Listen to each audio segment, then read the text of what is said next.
To prepare for this high holiday season, I read a book about teaching math. It was a surprisingly spiritual read. I say surprising because whenever the word math is mentioned, I feel a little tension, a little anxiety. And perhaps some of you feel that way too. That's because many of us were traumatized by math when we were kids. Not by math per se, but by the teaching of math. Yom Kippur is a day for expressing our vulnerabilities, to tell of our anxieties, and to confront our traumas in the comfort of our community. So, if you've ever said about yourself, "I'm not a math person," or if your mathematical instruction left you feeling stupid and not capable of doing math, or perhaps you've said to your children, "I was terrible at math in school," which I learned you should never say to your children.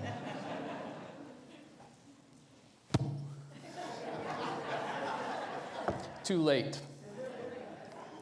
If you feel scared to admit that you have trouble calculating the percentages on your taxes or the tip on a bill after a good meal, I find that new thing they do with the check and they put all those percentages now down at the bottom, that's a godsend. If these descriptions in any way apply to you, then you too were likely traumatized by the teaching of math. God says in the book of Isaiah, "Let them rejoice in my house of prayer, for my house is called a house of prayer for all peoples." Tonight, this is a house of prayer for all of us who were traumatized by math. But we are a big tent. You lucky souls who emerged from your math courses unscathed, even inspired. I welcome you into our house of prayer for all peoples. Pray with us. Rejoice with us on this, the 10th day of repentance. If I only had had Jo Boaler as my math teacher. She wrote the book that I read, Mathematical Mindsets. In it, Dr. Boaler describes the research of her Stanford colleague, Carol Dweck. Dr. Dweck is perhaps best known for her findings that everyone has a mindset, a core belief about how we learn, a view that we adopt of ourselves that profoundly affects the ways in which we lead our lives. This mindset can determine whether you become the person you want to be and accomplish the things that you value. People with a growth mindset are those who believe that intelligence increases with hard work. As Dr. Dweck teaches, the passion for stretching yourself and sticking to it, even or especially when it's not going well, that's the hallmark of the growth mindset. This is the mindset that allows people to thrive during some of the most challenging times in our lives. Those with growth mindsets embrace setbacks and learn from mistakes, whereas those with a fixed mindset believe that you can learn things, but you cannot change your basic level of intelligence, that your personality traits and your moral character are, in a word, fixed. Both mindsets are determined a little bit by our genes, but they are mostly products of environmental factors, by teaching, by parenting. But it does seem that there is a strongly innate aspect of the growth mindset. Consider the infant learning to walk. She stands up from a crawl, she toddles, and then she falls, and maybe she hits her head.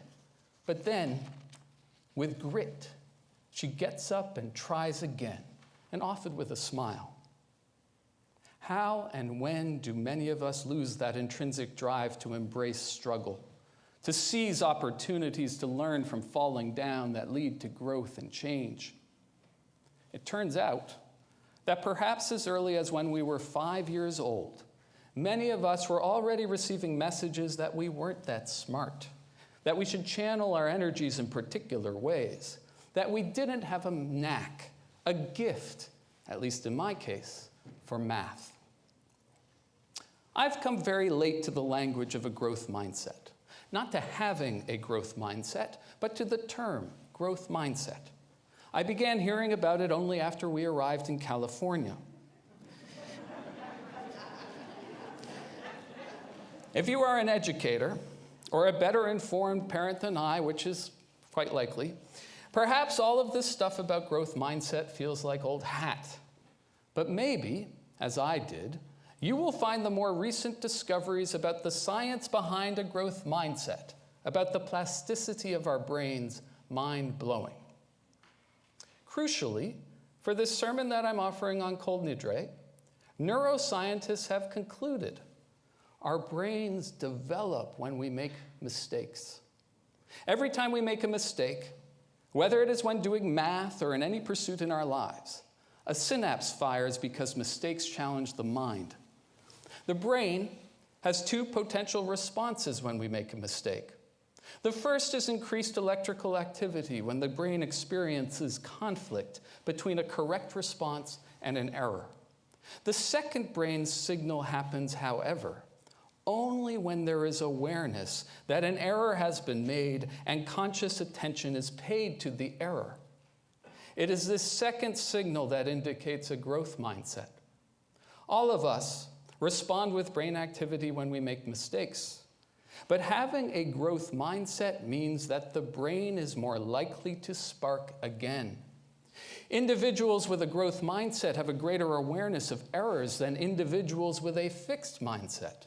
So they are more likely to go back and correct mistakes. Their brains spark twice. In a time of struggle, when we make a mistake, the mind is challenged. And this is the most productive time for our brains. It is when we develop new neural pathways. When we learn a new idea, as opposed to confirming something that we already know, we open a pathway in our minds. The more you grapple, the more you deeply learn, the stronger the pathway becomes. Consequently, the best way to learn is through making mistakes and then correcting them. Now, as a rabbi, reading Professor Dweck's and Bowler's work on mindsets, I kept thinking to myself, this fixed mindset thing, it doesn't sound very Jewish. It's not that Jews don't have fixed mindsets, many of us do, but our textual tradition does not know of a fixed mindset. A fixed mindset is a foreign concept to rabbinic Judaism, the Judaism that we continue to practice.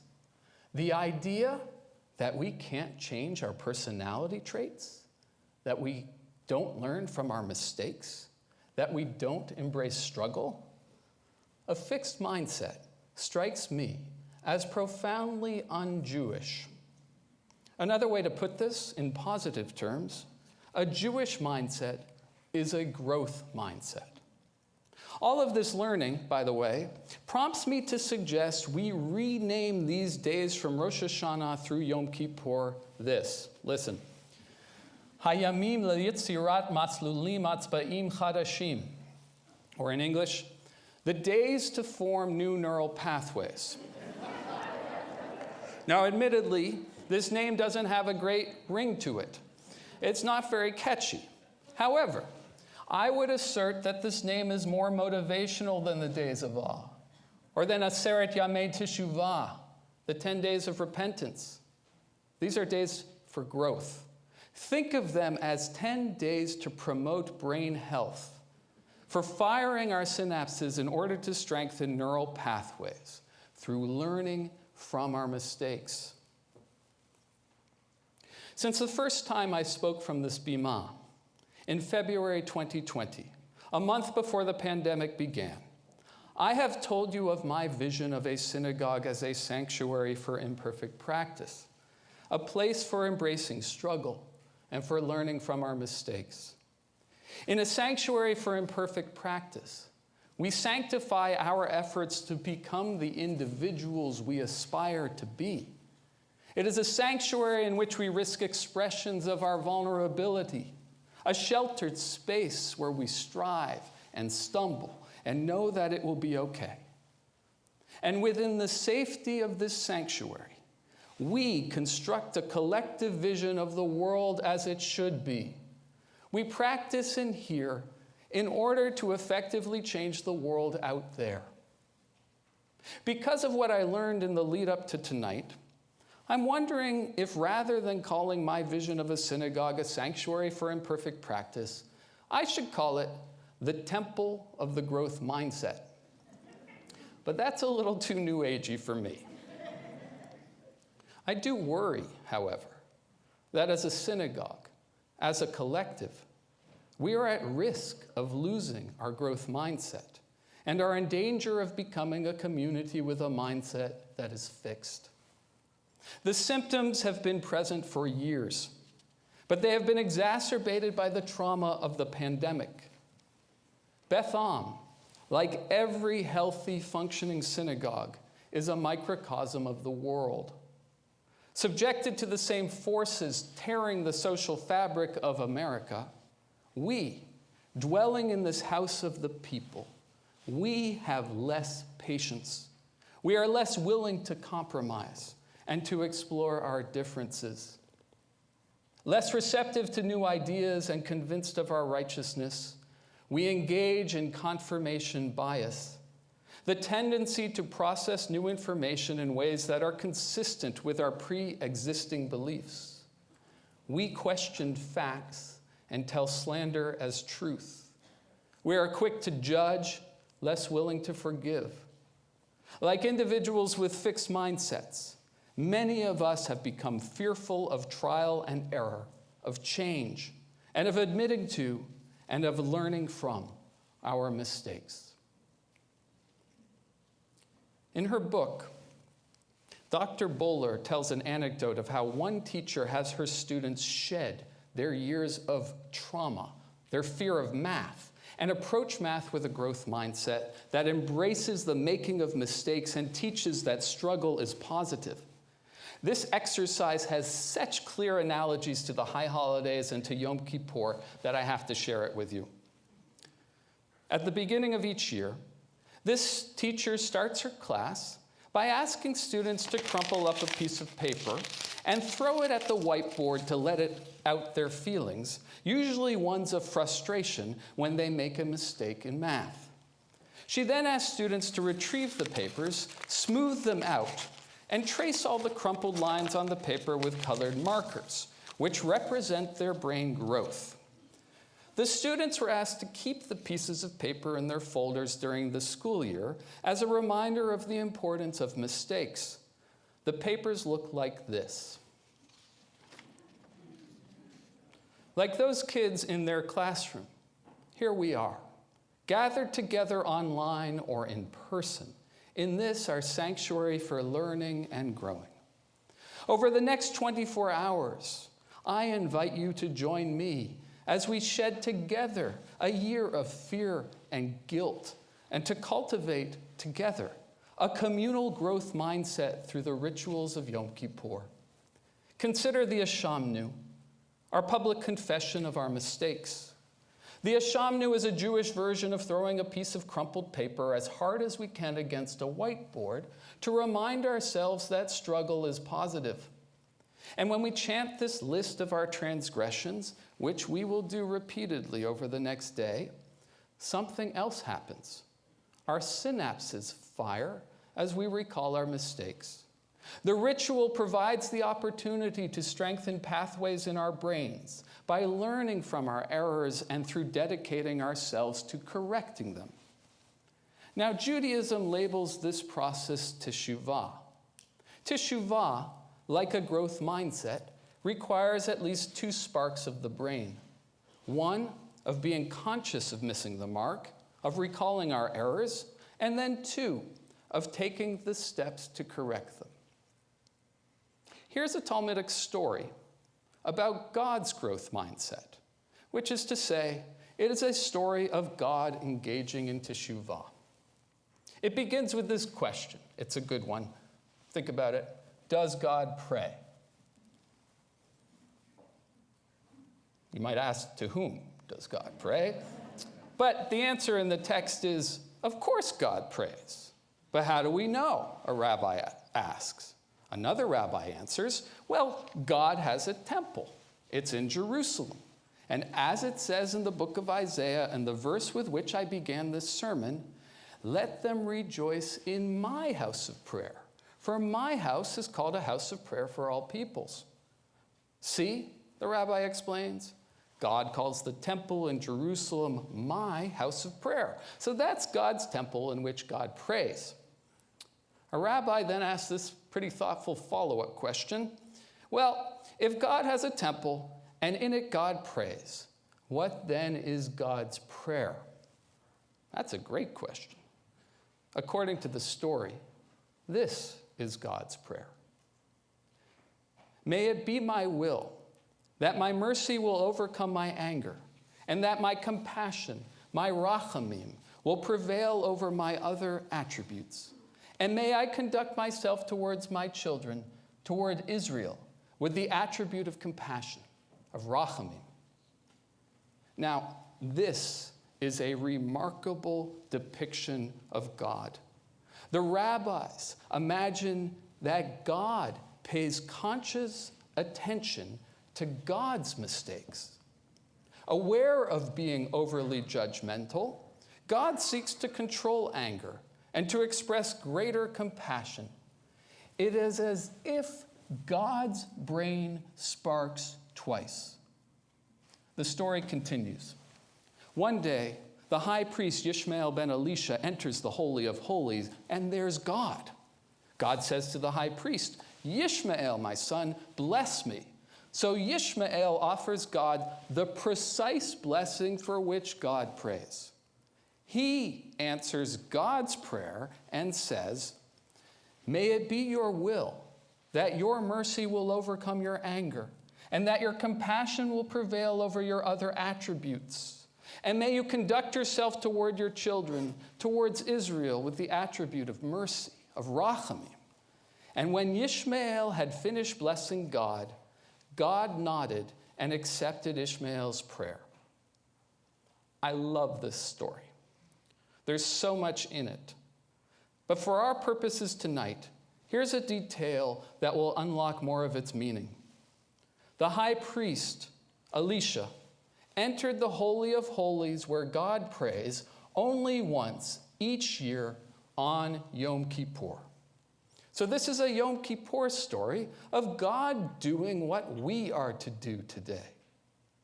In temple, on Yom Kippur, an imperfect God cultivates a growth mindset by engaging in teshuvah and seeks forgiveness from us. God and humans, we mirror each other on this day. As you may know, this is the final year of my first contract as senior rabbi of Beth Am.